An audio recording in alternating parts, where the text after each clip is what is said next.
ଆଜି ଆମେ ଉଣ୍ଡା ମନ୍ଦିର ପ୍ରତିଷ୍ଠା ଦେଖିବାକୁ ଯାଇଥିଲୁ। ସେଠାରେ ବହୁତ ଭିଡ଼ ହେଇଥିଲେ।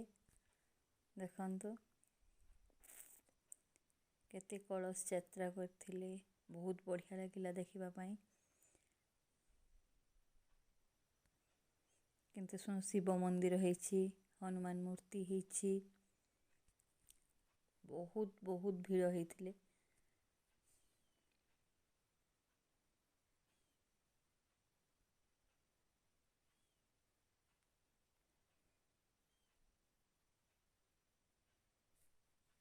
ଖାଇବା ପାଇଁ ବଢ଼ିଆ ବ୍ୟବସ୍ଥା ହେଇଥିଲା।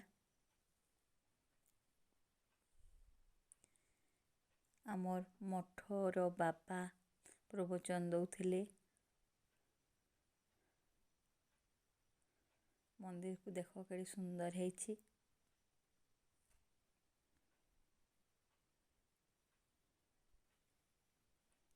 ଦୋକାନ ପତ୍ର ବହୁତ ଆସିଥିଲା।